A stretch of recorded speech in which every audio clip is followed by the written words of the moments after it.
무협 토크 주화 입마 제2경. 네, 안녕하십니까. 범부의 세계에서 대협의 삶을 꿈꾸는 무협 토크 주화 입마 제2경입니다. 안녕하세요. 저는 전산실의 청개구리라는 밴드에서 활동하고 있는 한치라고 합니다. 예, 안녕하세요. 저는 야집사입니다. 네, 오늘 저희 또 뵙게 되었군요. 예, 먼저 이렇게 방송 들어주셔서 정말 청취자 여러분들께 감사하다는 말씀을 우리한테 감사해야지 사실. 저희한테 저희 이렇게 소극적으로 나가면 안 됩니다. 컨셉이 약간 소강호에 대해서 얘기를 했잖아요. 뭔가 저희, 이렇게 좀 대담하게 과감하게 우리가 저희한테 감사하시는 마음으로 들어주세요. 사실 뭐 저희가 즐겁자고 재미있어서 저희가 하는 얘기니까 뭐 같이 재밌게 들어주시면 서로 감사할 일 아니겠습니까? 저랑 야집사님은 되게 즐겁게 지금 얘기하면서 방송 만들고 일단 있거든요. 우리가 즐거워야지 청취자분들도 즐겁게 듣지 않을까요? 네. 알겠습니다. 저희가 이렇게 재밌게 얘기할 수 있는 거 다 이 무협 소설이 재밌어서 아니겠습니까? 김용 선생 덕분이죠. 네, 이 신필 김용 선생께도 감사를 드리면서 저희가 이제 시즌 1이죠. 통칭 저는 시즌 1이라고, 시즌 2가 있을지 모르겠지만 시즌 1에서 다루고 있는 거는, 이제 다루려고 하는 거는 소위 이제 영웅문이라고 하는, 그러니까 정확히 표현하자면 사조 3부곡이 되겠죠. 이 사조 3부곡에 대한 이야기입니다. 이제 이 사조 3부곡에 대한 이야기를 들어가기 위해서 저희가 제 1경 이렇게 좀 장황하게 길게 이야기를 한 건데요. 이제 사조 3부곡이란 과연 뭔지, 이걸 왜 저희가 다루어야 하는지, 이걸 어떻게 야집사님 접하셨는지. 왜 다뤄야 되느냐 하면 재밌으니까. 재밌죠. 그리고 김용 소설들 중에 가장 뭔가 이렇게 시리즈로 바로 연속적으로 이어지는 작품들이기도 하고, 우리가 김용 월드를 얘기했잖아요. 그 월드 안에서의 월드다. 그렇죠? 전체가 다 어떤 일관된 세계관 안에서 있기는 하지만 그 안에서도 가장 밀접하게 상호 연결되는 이런 인물과 어떤 무공 비급, 어떤 이런 역사적인 이런 큰 줄거리들이 맞물리면서 벌어지는 이런 스토리가 이 사조 3부곡에 있습니다. 아무래도 이제 누군가 김용 소설을 읽겠다 라고 하면 저희가 가장 먼저 추천 들어가는, 그렇죠. 사조 영웅전부터 읽어야겠죠. 영문 1부. 혹시 아직까지 김용 소설을 안 읽어보신 분들은 저희도 이제 당당하게 추천을 드리겠습니다. 사조 영웅전부터 읽으시면서 저희 방송 따라오시면 되겠어요. 그리고 요즘은 청취자분들이 뭐 소설보다, 이거 사실 이게 옛날 올드한 소설들이어서 요즘은 오히려, 근데 중국에서 계속 드라마로 만들어지고 있어서 드라마로 먼저 접한 분들도 꽤 있다고 제가 들었어요. 그래요? 하긴 저도 어렸을 때 생각해보면은 옛날에 그 이연걸 나오는 왜 의천도령기 드라마, 영화 있지 않습니까? 그게 유명했지. 홍콩의 영화. 저 진짜 아쉬웠어요. 왜냐면은 그게 마지막에 다음 화에 계속 해놓고 안 나왔어. 그러니까 이게 의천검과 도룡도, 이게 참 재밌는 설정이고, 그 의천도령기의 주요 설정, 가장 사건의 어떤 계기가 되는 중요한 핵심 키워드들이 다 영문 2부, 1부에서 이어지는 이런 설정들이에요. 그래서 나중에 뭐 차차 저희가 이야기를 할 텐데, 이 드라마로 보신 분들을 위해서 드라마로 한번 그 사조 3부곡이나 김용 소설의 드라마 버전에 대해서 짧게 이야기해도, 저희 야집사님께서 잠깐 이야기를 해봤더니 제가 드라마도 다 봐가지고 굉장하신 분입니다. 근데 드라마들이 사실 중국에서는 이 사조 영웅전, 이 3부작은 진짜 너무 지나칠 정도로 자주 드라마화가 되고 있습니다. 거의 뭐 사골 오브 사골이라고. 거의 의천도령기는, 저는 개인적으로 의천도령기는 사조 3부곡 중에 가장 좀 재미가 없는 편인데, 의천도령기를 매년 거의 드라마화 할 정도이고, 신조협력 같은 경우도 뭐 2, 3년에 뭐 한 번마다 하는 거였고, 사조 영웅전도 한 3, 4년에 한 번은 꼭 드라마로 만드는 것 같아요. 항상 신조협력 나온다 그러면 소용료가 누가 됐느냐. 그치. 그래가지고 이 세 개의 그 드라마들을 저희가 이제 볼 때, 제가 중국 드라마로 이제 무협 소설들을, 특히 김용 소설들은 정말 빠짐없이 다 챙겨보는 편인데, 대단하신 것 같아요. 근데 졸작들도 무지 많고. 저도 근데 졸작들이 너무 많아서 섣불리 시작을 못 하겠어요. 그래서 이제 청취자분들께 좀 좋은 작품만을 몇 개 추려서 소개를 해드린다면 저희 사조영웅전 신조협력 의천도령기 책 보시기 좀 부담스러우신 분들은 그렇죠. 이걸로 방송 드라마가 재밌으면 이제 소설을 읽으면 훨씬 더 재밌다. 예, 그러면 1부 사조영웅전. 사조영웅전 같은 경우는 저는 그 2008년도 비교적 2008년? 최근 거죠. 네네. 2008년도에 나온 사조영웅전이 재밌어요. 2008년 사조영웅전. 예, 거기에 이제 주인공이 호가라는 이름의 배우가 네. 그 곽정 역할을 맡았거든요. 네. 근데 이제 호가라는 배우가 요즘 젊은 청취자분들은 아마 다른 드라마로 더 잘 알고 있을 겁니다.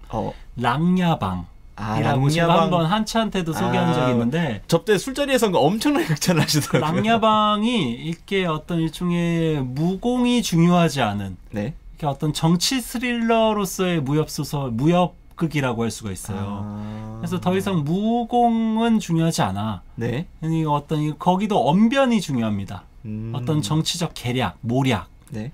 그러니까 궁중 어떤 모략극이라고 할 수도 있는 작품인데 그 작품의 그 주인공이 호가였어요. 배우 호가. 그 사람이 이제 사조영웅전 2008년 판에 주인공. 곽정 역할을 했었죠.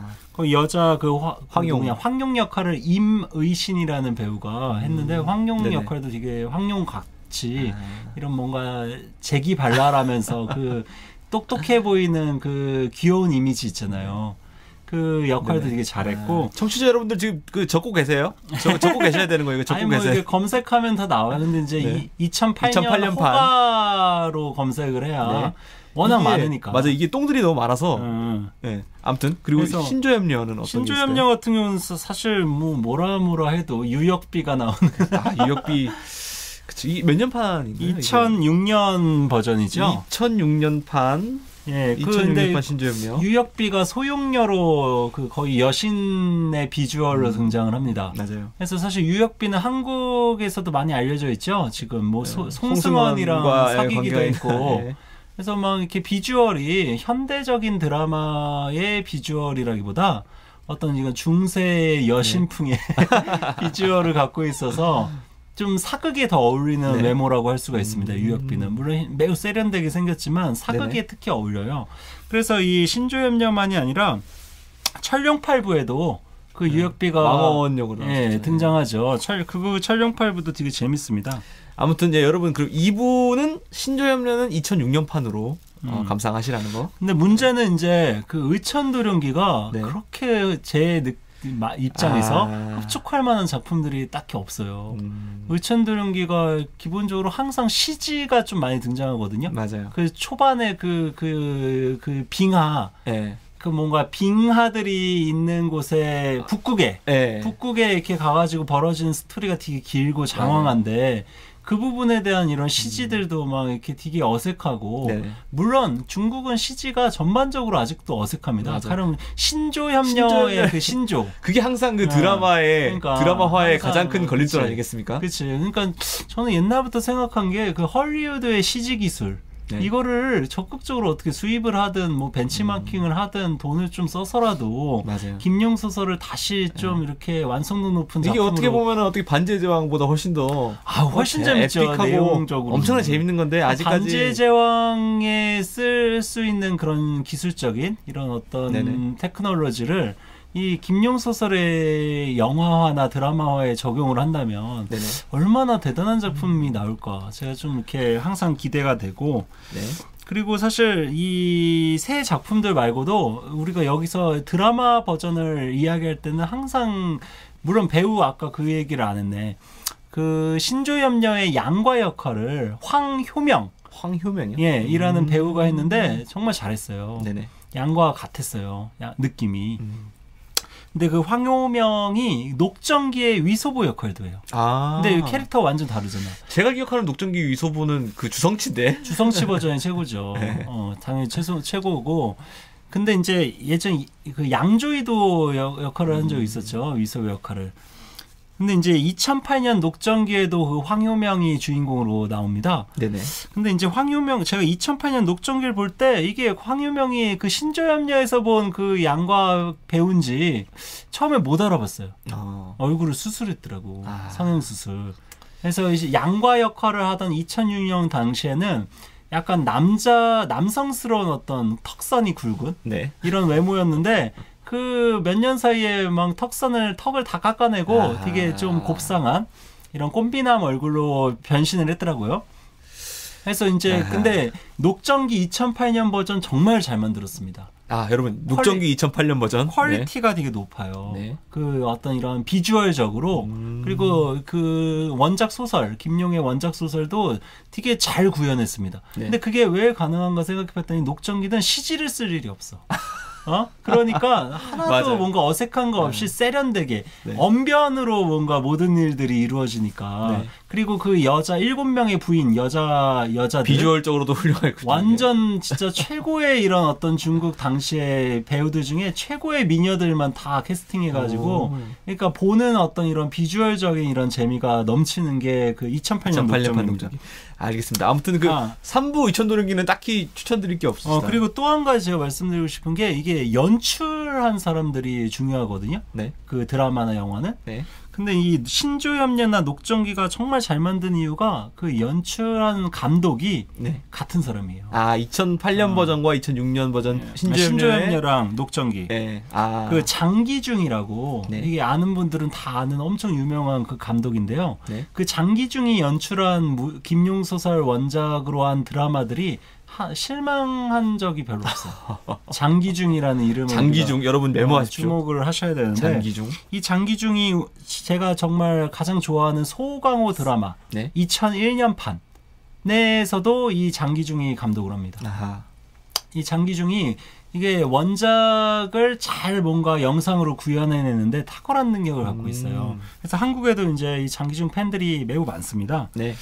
그래서 뭐 이 정도로 이렇게 이야기를 하면 좋을 것 같고 최근에도 뭐 요즘도 무슨 신조협례 이번에 또 나오죠. 작년에도 사조영 좀 나왔고 아무튼 버전이 무지 많은데 뭐 이 최신 버전이라고 해서 재미있고 그런 거 없어요.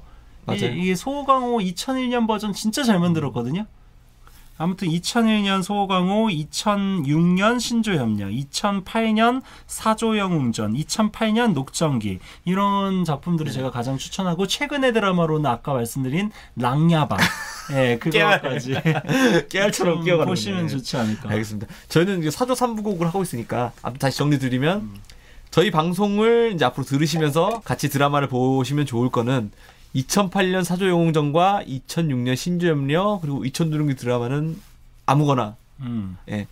그치만 제가 알기로는 그건 있어요. 86년 판이 좀 괜찮다는 얘기 들었어요. 그거는 이제 레전드니까. 근데 하도 오래전이어서 한 30년 전이니까. 구할 수 있을까? 86년 판이 제가 알기로 양조위가 또 화질이 저도 이게 드라마가 있는데 이게 화질이 일단 너무 구려서 그걸 만약 이렇게 미국 같은 경우면 옛날 영화여도 리마스터를 먹어야 그래서 뭔가 화질을 완전히 좋게 바꿔주잖아요. 그게 이제 저희는 그런 드라마들은 없으니까 보는 게 좀 힘듭니다. 너무 화질이 구려서. 또 아무튼 아쉽네요. 뭔가 의천도령기까지 했으면 완벽했을 텐데. 아무튼 여러분들 의천도령기는 알아서 구해서 보시고 없으면 그냥 책을 읽으세요. 책이 가장 좋습니다. 네, 아무튼 그렇게 사조 3부곡 드라마로도 여태까지 수도 없이 만들어져 왔습니다. 그리고 맞다. 우리 이 얘기를 해야 돼요. 청취자분들이 이렇게 검색만 하면 이렇게 김용 소설이 아닌 소설을 마치 김용 작품인 줄 착각할 수 있는 작품들이 너무 많아서 그런 거를 좀 미리 교통 정리를 해드릴 필요가 있거든요. 지난해 말씀드렸던 저 15권 소설들 말씀하시는 거죠? 그거 외에는 다 위작이거나 아니면 김용이 쓴 작품이 아닙니다. 그래서 근데 헷갈릴 수 있는 작품 이름들이 너무 많아서 저 있었어요. 화산농검이 대표적이죠. 그 화산농검은 이건 진짜 워낙 이렇게 매력적인 그 설정이기는 하잖아요. 그쵸. 영문 1, 2부에서 중요하게 등장하는 설정이어서. 그러니까 그것만 따로 보고 싶은 독자들의 열망을 받아서 그 소설화 했는데 그 영문 1, 2부에 등장하는 그 오리지널 설정이랑 이렇게 모순되는 게 되게 많아요. 나중에 구체적으로 또 이야기를 하겠지만 화산농검은 속지 마셔야 되고. 그리고 또 있습니까? 또? 무지 많아요. 그거 외에도 가령 아까 저희가 소강호 뭐 녹정기 이런 얘기 했잖아요. 소강호가 2부가 있어요. 저도 지금 책이 있는데 소강호 2부는 그 김용 작품이 아닙니다. 소강호 2부 여러분 속으면 안 됩니다. 1부만 김용 거고 네. 2부는 양우생, 란우생이라고 이제 네. 우리 발음으로 양우생이라는 예. 또 유명한 또 무협 작가가 있습니다. 그 김용의 친구이기도 하거든요. 네. 이 양우생의 작품이 소호광우 2부. 그리고 양우생의 또 다른 작품이 그 녹정기도 2부를 썼어요, 이 사람. 녹정기 2부. 녹정기. 양우생 녹정기 2부도 속으시면 안 됩니다. 김용 게 아니에요. 네. 근데 양우생이 근데 이게 매일 김용 소설 막 2부 쓰는 전문 작가처럼 우리가 알면 또 곤란한 게 이 사람이 또 대단한 또 자기 독특한 이런 무협 세계를 또 구축한 사람이기도 해요. 김용만큼은 아니지만 제가 그 어렸을 때 가장 재밌게 본 홍콩 무협 장르 영화 중에 하나가 네. 백발마녀전이라고 저 기억이 장국영이랑 네네. 임청아 나온 네네. 거기 진짜 양우생. 장국영 캐릭터 정말 멋있었거든요. 네. 저는 그 장국영 캐릭터가 딱 제가 생각한 양과의 어떤 얼굴, 양과의 어떤 이런 성격 그처럼 저는 느꼈어요. 네. 근데 그 백발마녀전의 그 영화, 그 원작 소설을 쓴 사람이 양우생이에요. 그래서 양우생 소설도 뭐 백발마녀전 같은 건 읽을만 하죠. 양우생 같은 경우도 사실 이게 사람이 참 재밌는 사람인데 이 사람이 소설가이지만 동시에 네? 경제학자이기도 합니다. 되게 특이하네. 그러니까 아니 왜 경제학 박사예요. 아니 그러니까 무협 소설 쓰시는 분들은 무협 소설들이 본업이 아니죠. 그러니까 언론 저널리스트인 김용, 네. 경제학 박사인 양우생. 저희도 뭐 이 방송을 잘하려면 딴 걸 하고 방송을 역시 하는 게. 그러니까 그런 그 외에도 의천도령기나 신조협녀도 다 외전이 있어요. 사실 우리가 신조협녀 보신 분들은 아시겠지만 뒷부분 끝날 때 양과랑 소영여가 유유히 사라지잖아요. 어디인가로. 네. 그 후의 얘기들이 정말 궁금하거든요. 그쵸. 양과 네. 소영여는 그 후로 어떻게 살았을까? 궁금한데 그 얘기가 안 나오잖아요. 의천도령기 안 나오죠. 의천도령기 안 나오고 나중에 의천도령기에 말고 그 양과의 후손이라고 생각되는 사람이 한 명 다른 소설에서 등장하긴 해요. 아주 짤막하게. 네. 그러니까 그런 식으로 외전을 이제 다른 작가들이 쓰는 겁니다. 네. 그러니까 이렇게 외전이나 2부 이런 건 절대 속으시면 안 된다는 점을 말씀드리고 싶고. 그만큼 이제 또 김용이 워낙 그렇게 김용 소설이 재밌었으니까. 그러니까 그런 게 나왔겠죠. 저 이 얘기를 좀 드리고 싶은데 김용이 사실 그 이런 무협 소설 말고 진짜 삼국지 같은 역사 소설 같은 것도 정말 쓰고 싶어 했거든요. 네. 삼국지 같은 스토리로. 네. 근데 삼국지가 보통 이제 우리가 알고 있는 삼국지 연희는 유비가 주인공이잖아요. 네. 근데 이제 손관 오나라를 중심으로 삼국지를 쓰고자 했다가 결국 못 썼대요. 저도 그 얘기 들었어요. 네. 오나라는 뭐가 없다고. 근데 그게 이제 저는 나름 재미있는 게 왜 재밌냐면 제가 읽은 일본 이제 역사 만화. 네. 그 중에 제가 가장 좋아하는 만화가 창천항로라고 혹시 들어보셨어요? 그 조조가 주인공. 조조가 주인공인. 그게 이제 그 작가가 제일교포예요. 한국계예요. 네네. 그래 이게 스토리가 진짜 훌륭하거든요. 네. 만화도 진짜 잘 그렸지만 그 창천항로의 어떤 이런 김용 버전. 네, 삼국지가 나올 수도 있었었다라는 얘기죠. 안타깝네요. 창천항로는 조조 중심, 원래 정통 삼국지는 유비 중심. 김용이 송권 중심으로 하면 딱 완벽하게 3부작이 딱 이렇게 완성이 되지 않겠냐. 김용 선생이 또 공교롭게 또 그쪽 아니세요? 그쪽 지역 출신이죠. 아무래도 절강 출신이니까. 네네. 그래서 이렇게 삼국지도 그 누구를 중심으로 하느냐에 따라서 완전 달라지기 때문에 네네. 그렇게 새 버전으로 보면 더 재밌지 않았겠습니까? 삼국지도? 정말 아쉽네요.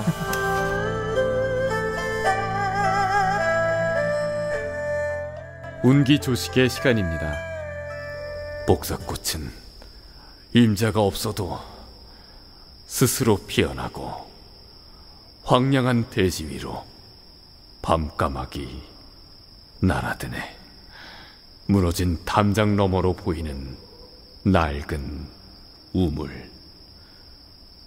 전에는 다 사람들 모여 살던 집이었는데. 운기조식 잘 마치셨는지요? 네, 그리고 역시 지난 시간과 같이 저희 또 시를 또 한 수 들으셨죠? 요게 오늘은 음지의 세계에서 암암리 활약하시는 저희 전승민 성우님의 목소리를 이제 할아버지 버전으로 들어보셨는데 이게 그거예요. 제가 사조영웅전 저희 지금 계속 그거에 대해서 이야기하고 있잖아요. 근데 사조영웅전 제일 처음에 진짜 첫머리에 나오는 시예요. 네.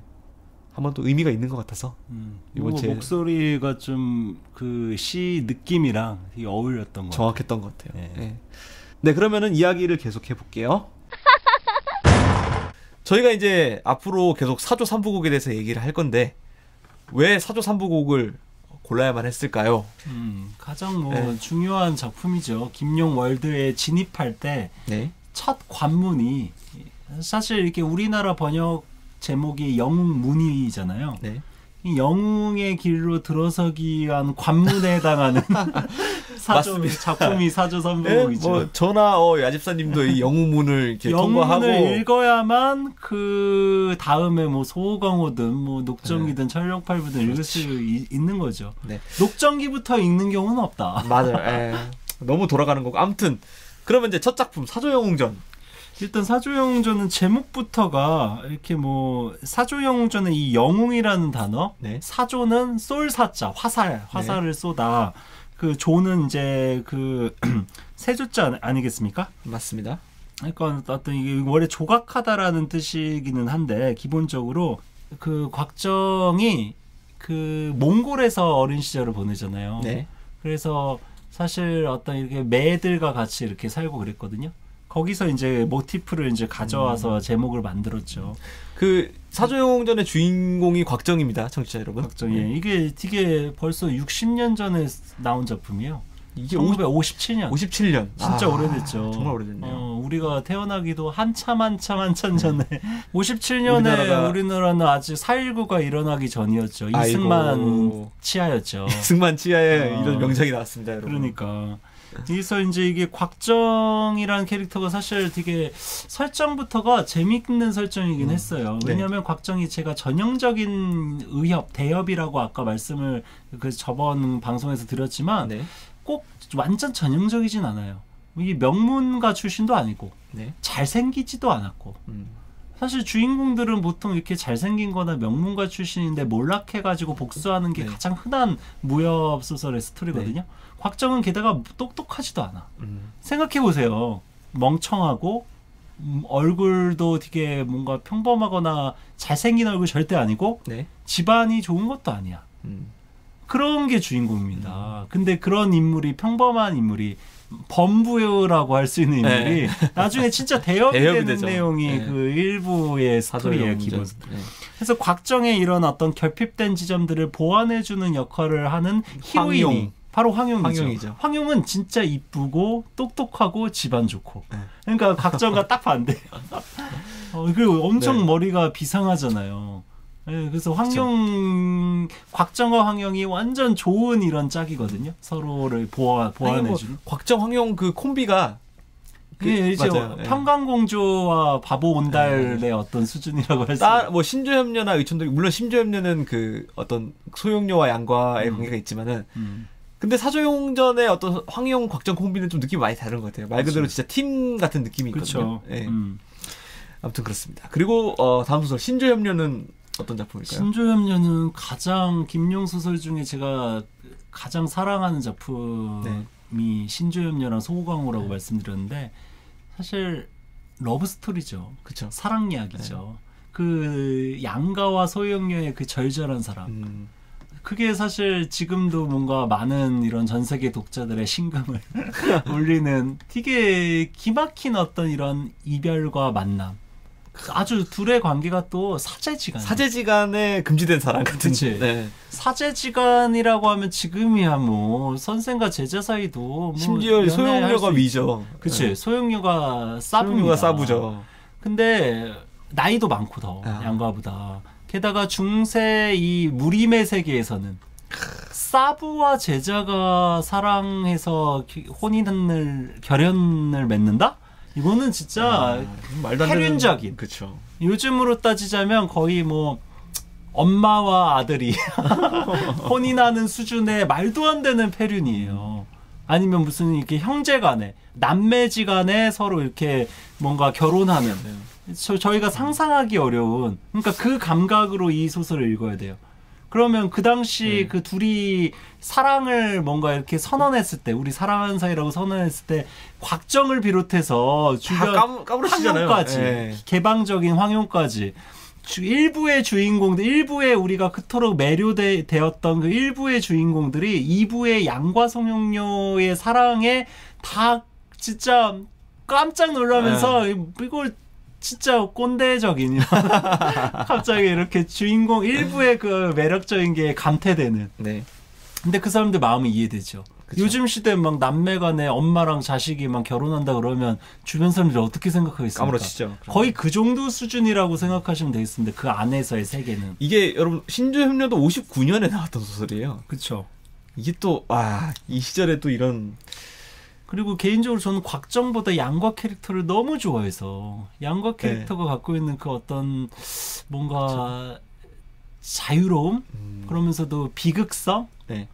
여러분 그 양과는 그 뭐 소설 속에 들어가면 다음 시간에 다음 경지에서 저희가 자세히 설명하겠지만은 그 곽정과 깊은 인연의 어떤 사람의 아들입니다. 그렇죠. 일부의 주인공인 곽정과 캐릭터가 반대라고 생각하시면 되겠습니다. 네. 그러니까 그래서 이제 양과 곽정은 이제 순박한 매력이 있다면 대협으로서의 그 양과는 꼬였거든요, 사람이. 살짝 꼬였죠. 출신이 뭐 이렇게 어렸을 때 고생을 하도 많이 하고 기본적으로 이렇게 성격이 교활해요. 맞아요. 영악하고 똑똑하고 머리 잘 돌아가고 언변 훌륭하고 이 양과 캐릭터를 극단적으로 다시 심화시킨 게 위서부예요.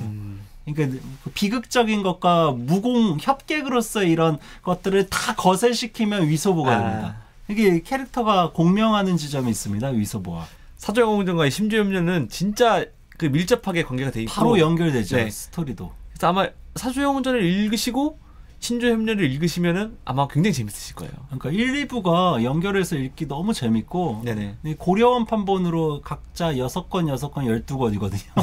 그러니까 좀 장편이기는 한데 제가 옛날에 읽었던 경험을 말씀드리면 일단 그거 읽으실 때 순식간에 넘어간다 이거. 회사 다니시는 분들이나 수험생 분들은 주의하셔야 된다. 진짜 이거 마약과 같은 소설이라 1부 1권을 잡으시면 잡는 순간 잠을 못 자고 밥을 못 먹어요. 그러니까 저도 사실은 팟캐스트를 다시 준비한다고 사조영웅전 저는 김영사판으로 다시 읽었습니다만은 김영사판을 읽는 순간 또 아무것도 못해요. 시금전패, 뭐 출근길, 퇴근길 가령 어느 수준인지 제가 예를 들어드리면 제가 미국 드라마 정말 좋아하거든요. 제가 미국 드라마 중에 김용 소설 읽었을 때 같은 느낌을 받은 드라마가 있어요. 그게 뭐냐? 24시.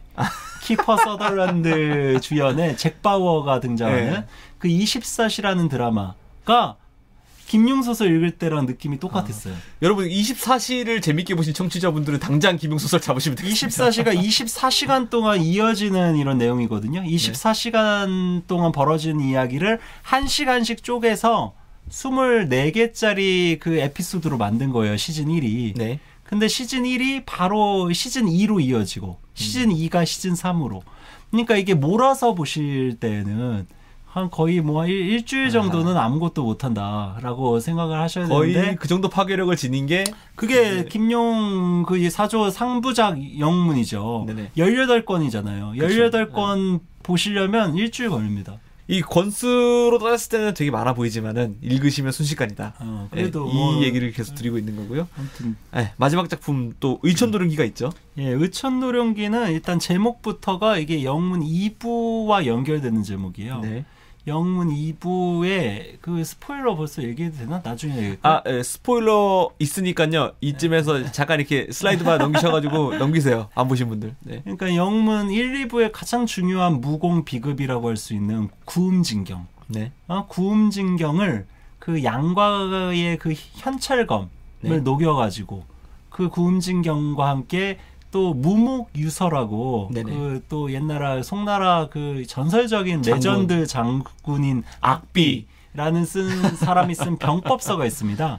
일종의 손자병법의 어떤 송나라 버전이라고 생각하시면 돼요. 그런 병법서와 그 무공비급 구음진경을 같이 그 칼이랑 도 도와 검 사이에 이렇게 집어넣어요. 네. 그래서 다시 그거를 의천검과 도룡도로 제작을 합니다. 황룡과 곽정이 네. 후대의 이 사람들을 위해서.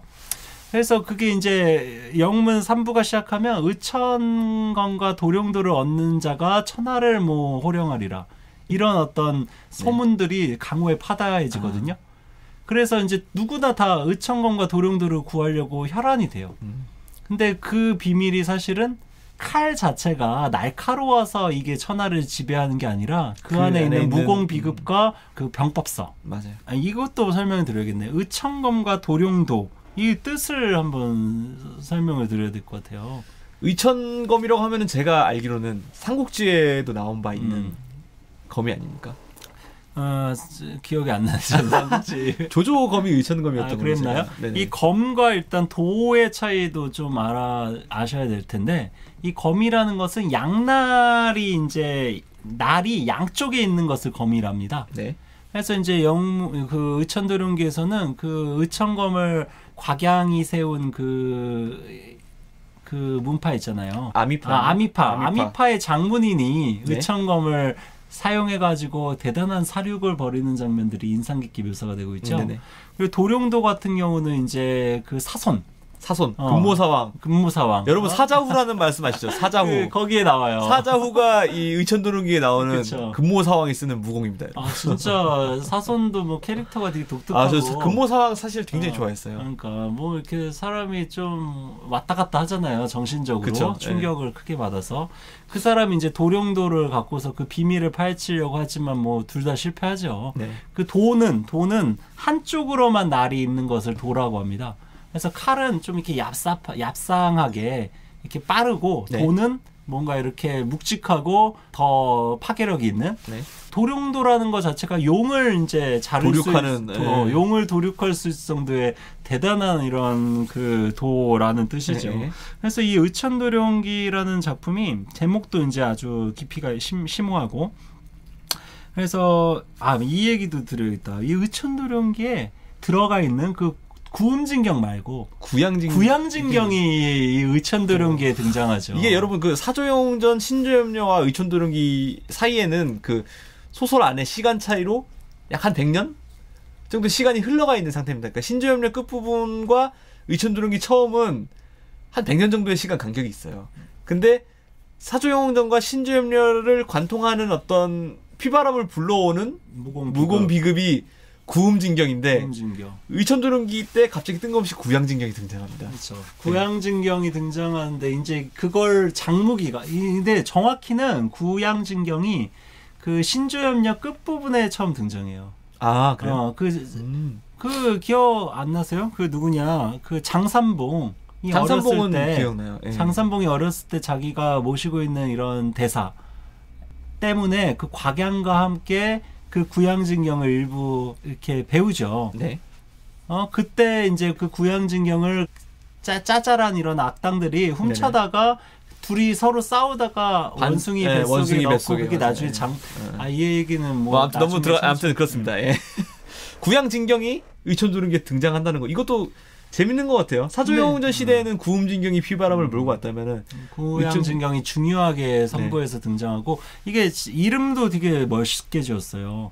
구음과 구양의 음과 양이 음양 이론할 때 그 음과 양이에요. 태극기에 그 빨간색과 노란색 정자같이 생긴 그 동그란 마크 있잖아요. 네. 음양으로 이렇게 음은 약간 음유한 거, 양은 양강해. 그러니까 기의 어떤 운용이나 어떤 이런 원리가 다릅니다. 네. 하지만 서로 이렇게 상보적인 관계를 맺고 있는 각각 진짜 경전이라는 것이요. 네. 다 달마대사가 이제 만든 건데 그 처음에 불교를 이제 중국에 전해준 인도에 그래서 달마대사 이게 불교적인 것과 종교적인 것과 어떤 무공적인 것이 그게 서로 연결. 제가 알기로는 그게 또 구판이랑 심판이랑 좀 다른 걸로 알고 있어요. 그 구음진경이 어떤 거냐. 이거는 저희가 이제 논의를 하면서 다음 경지에서 자세하게 한번 다뤄볼게요. 아무튼 그렇습니다. 사조영웅전 신조염녀 의천도룡기가 이제 사조 3부곡이라고 이제 묶이는 거는 사조영웅전에서 발단이 된 사건이 약 한 시간이 100년 지난 의천두릉기에서야 끝맺음이 되게 되고 제가 느낀 바로는 이게 한족이 중원을 잃었다가 다시 찾는 과정을 그린 것 같아요. 그 삼부곡이. 그래서 네네. 좀 보수적이라는 평가를 받죠. 맞아요. 네. 그래도 또 그렇게만도 볼 수가 없는 게 그 주원장의 캐릭터가 또 이렇게 아주 매력적으로 긍정적으로 나오질 않기 때문에 네, 얍삽하게 나오죠. 그리고 또 다른 설정이 그 의천도령기에 등장하는 그 명교 사파 아닙니까? 맞습니다. 그것도 막 사이비 종교 집단이에요. 네. 사이비 종교 집단이자 아주 악당들만 다 모여 있는 소굴처럼 묘사되는 그 명교. 교주가 장무기가 주인공인 되고. 장무기다. 그렇지. 그러면서 네. 그 명교라는 이단 우리 요즘도 한국에서 이단이 이슈가 됐잖아요. 이단 종교. 영세계라든가 일종의 그런 집단이 어떤 한족 왕조를 부흥한 것이나 마찬가지 설정이 돼 있어요. 그것도 재밌지. 파괴적이네요. 그러니까 완전히 한족을 이렇게 빨아주는 서사는 전혀 아니라고 저는 생각을 합니다. 사이비 집단인 명교가 명나라를 세우는 설정으로 돼 있잖아요. 그렇죠. 그러니까 이게 따져 보면 우리가 논의할 사람들이 좀 많다. 네. 아무튼 이렇게 매력적인 사조 3부곡 앞으로 길게 저희가 굉장히 긴 호흡으로 다뤄보게 될 텐데요. 근데 여기 등장하는 그런 무공들이 저희가 나중에 이제 샅샅이 하나하나 구체적으로 따져보겠지만 네. 이게 그 후대 이제 어떤 이런 홍콩 영화나 이런 거에 영향을 엄청나게 많이 미쳤잖아요. 제가 가장 좋아하는 그렇죠. 홍콩 배우가 주성치거든요. 주성치 저도 좋아하죠. 네. 주성치 영화 중에 이 김용이 만든 무공들이 도처에 등장합니다. 가령 대표적으로 무장원 소거라라고 아세요? 알죠. 거기에 그 주성치가 개방에 들어가서 항룡 18장이랑 타구봉법을 익히거든요. 그 항룡 18장 타구봉법이 다 누구 겁니까? 그 사조영웅전에 등장하는 부분이죠. 홍칠군 거잖아요. 그 북계. 네. 그리고 쿵푸엇을 아세요? 쿵푸엇을 거기에도 막 한마공, 부양봉의 한마공이나 구음진경 막 이런 거 다 등장해요. 그렇죠. 아무튼 주성치가 이런 거를 이게 어떤 유머 코드로 저는 되게 많이 기억나는 게 그때 식신이라는 영화 식신에서 그 밥을 만드는데 주성치가 아면소혼반이라는 걸 그러니까 슬픔을 녹여내서 아면소혼반을 만들어내는데 근데 이것도 청취자분들에게 설명을 드려야 될 텐데 이게 양과 2부 주인공인 양과가 만들어낸 무공이죠. 슬픔을 녹여낸 장법인데 그거를 슬픔을 녹여낸 밥으로 만드는. 그러니까 그 비극적인 어떤 무공을 완전히 좀 이렇게 패러디해서 네. 이렇게 희화시키고 있는. 네, 그런 오늘 또 재밌게 떠들어봤네요. 사조 3부곡 들어가기가 힘듭니다, 여러분. 다음 시간에는 좀 본격적으로 저희가 네. 구체적으로 하나씩 이야기를 하면 좋을 것 같아요. 알겠습니다. 네, 저희와 함께 계속 사조 3부곡 이야기 계속 들어주시고요. 오늘도 함께해 주셔서 감사합니다. 예. 다음에 뵙겠습니다. 존명.